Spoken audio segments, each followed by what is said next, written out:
Every parent wonders whether their kids know how to act with strangers. She actually just had a few little puppies. I've got a few of them over in the car. Do you want to come see them? They're so cute. Unbelievably cute. Every family at home watching is going to rethink the conversation they have around stranger danger. Including me. My name is Annie and my family of 4 has moved from Germany to the US 1.5 years ago, and I have 2 kids, 3 and 5 years old. I really want to keep them safe in the US, so I have to know about the stranger danger thing, and I really wonder, why have I never heard about stranger danger in Germany?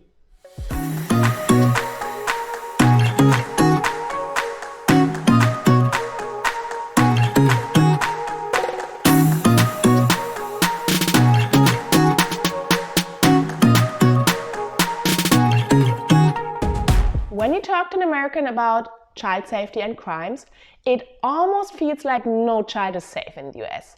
So I was wondering, are my kids really safe in the US? Do Germans grow up in an environment that is actually safer?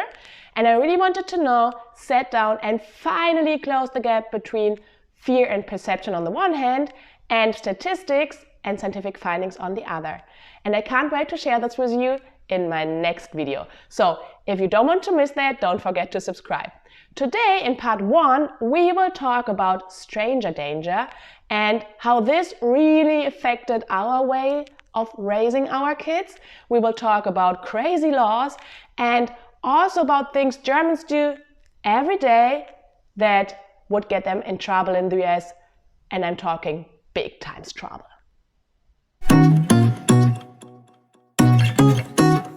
Let's start with the basics. What does stranger danger mean? So, some of my American friends might be surprised to learn that Germans, or a lot of Germans, actually don't know what it means because we simply don't have that term in German.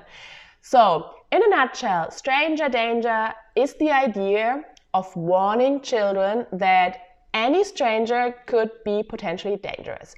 And a lot of American children will hear one of the following during their childhood, or even more than one, over and over again. And actually, this is from Wikipedia. So there is a Wikipedia entry about stranger danger if you want to look it up. Okay, so they hear things like, do not trust strangers, do not talk to strangers, do not walk with strangers, do not go anywhere with strangers, do not accept gifts, food, drinks, candy, sweets, or money from strangers, do not talk to strangers even if they ask for direction, ask you to pet their dog, or tell you your parents have been injured or in an accident. Do not get into a car or boat with a stranger or enter a stranger's home. Do not communicate with strangers through text messages or email. And this is just a short list, so there's more if you want to look it up. In addition to all the stranger danger warnings, there is a program from the FBI and local law enforcement, and they offer free fingerprints. They usually do it at schools, daycares, shopping malls, and even festivals. I've never seen it, to be honest, but I found out that's apparently a thing, and it's going on all over the country. So you get a sheet of information with the fingerprints of your child, just in case your child, is getting kidnapped. And if you want, on top, you can even get a free DNA sample. So, as you can imagine, with these big programs going on in the US for years, it definitely affects our day-to-day life. But what is actually so different? What do Germans do different to Americans?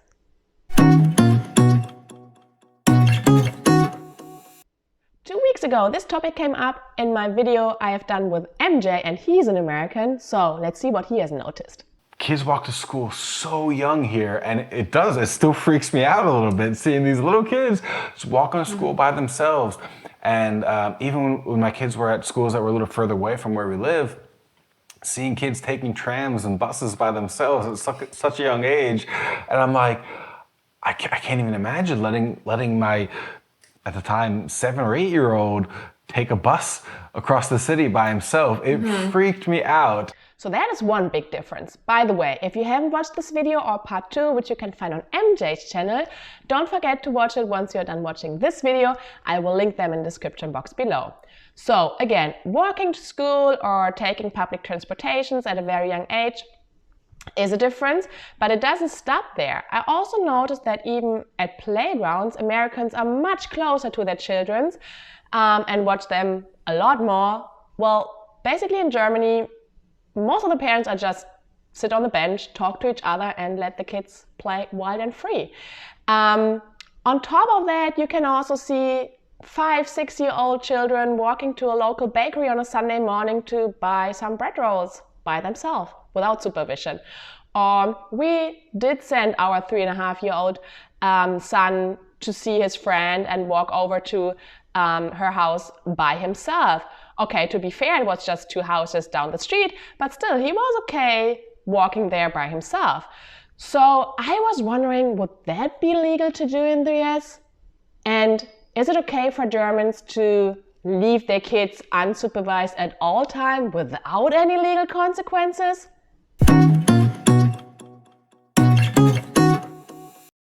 There are definitely incidences where parents have been charged for letting the kids stay home alone or when they send them outside and the kids haven't been supervised.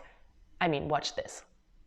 2 parents in Florida who are only identified as Cindy and Fred are under investigation after they allowed their 11-year-old son to play basketball in his own yard without parental supervision for 90 minutes. There are so many more stories like that. For instance, in 2021, an Arizona couple has been arrested because they left their 11-year-old home alone for an extended period of time, whatever an extended period of time means. But anyways, there are definitely more cases out there. So we should have a look at the legal facts. Well, there is no universal standard or federal law that applies to all US states, but some have a minimum age requirement for children who will be left alone. For example, Illinois' minimum age is 14, while Maryland designates 8 years old as a minimum age. In Massachusetts, that's the state where we live, there is no set age for children to be left home alone, and the state says that they look at each report and they decide case by case. But I found the following statement of the General Court of the Commonwealth of Massachusetts, which says, whoever abandons an infant under the age of 10, within or without any building, shall be punished by imprisonment in a jail or house of correction for no more than 2 years. So I understand this as a very clear statement that we could be sent to jail if we leave our kids unattended inside or outside our building at any time in case someone reports us. So that's scary.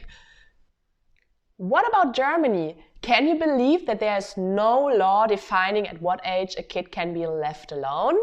But parents are ultimately responsible for the supervision, welfare, and action of the children, and that is a federal law and can be found in the German Civil Code. Specifically, section 1631, which says the following. The care for the person of a child includes without limitation the duty and the right to care for, bring up and supervise the child, and to specify its abode. Is it abode? Abode? I don't know. Anyway, so basically it says that parents have the legal obligation to supervise their children, which is the so-called German Aufsichtspflicht. But this doesn't mean, however, that parents have to watch their children constantly. They are definitely allowed to let them play independently, and parents basically have to decide for themselves how much supervision their children need based on their level of maturity, I would say, personality, the character, and the environment. It also depends on how long the child is required to stay alone and where they could go for help if needed. You still have no clue how to translate it into a day-to-day life? I mean, I get it because perception can vary a lot of what is okay and what is not okay. I feel Germans, because of the society, they more or less are on the same level. Of course, every family might be a little bit different, but more or less they are on the same page. But if you are not raised in Germany, that might be difficult to understand. And to make it easier to understand, for you, I found a policy that provides standards for American living in the Ramstein airbase in Germany. And I think they came up with them, with the guidelines to make it more tangible, especially for people that, as I said, have not been raised in Germany. So they have the following guidelines. Age 5 to 6 may play unattended in a playground or yard less than 1 hour in daylight with immediate access to an adult supervision. Kindergartners, by the way, this is Vorschüler, not kindergartners as my German friends might think, so 5-year-olds, may not walk unattended to school or bus. First graders may if accompanied by an older siblings, but not across busy streets or more than 1 mile. Age 7 to 9 may play unattended in a yard or playground with access to an adult, may walk unattended to school or bus, but not across busy streets or more than 1 mile. That might sound mind-blowing to an American, but for a German, that's more than okay. It's even more on the conservative side, I would say.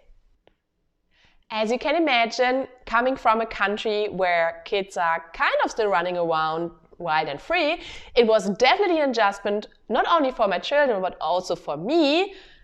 And I had to make sure that I'm simply not getting arrested. Until that day, there are moments when I have to ask my #1 trusted American friend, and you know who you are. And I asked her things like, just 2 weeks ago, we were in a hotel and I asked her if it's okay to leave my kids who were asleep in the room while my husband and I would enjoy a drink at the bar, which was in the hotel. And we have done that a couple of times in Germany. We would usually leave a monitor or we would connect our phones. So in case one of them would wake up, we would be back within a minute. And that was okay-ish to do in Germany. So let me know what your response would have been. And maybe my German friends out there think, no, that is crossing a line. I would have never done it and I'm German. You know, that's okay because in Germany, we kind of have the same perception, but it might vary a little, so let me know if that would have crossed your line. I would be, interested to hear more about that.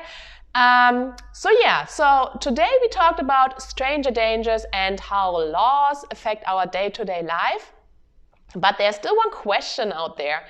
Are children in Germany actually safer than children in the US? And as promised, I will answer that with facts and numbers and all that things in my next video. So don't forget to subscribe if you haven't done it yet. Thanks for watching and auf Wiedersehen.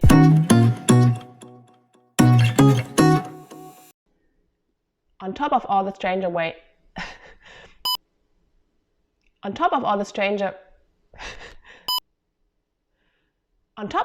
danger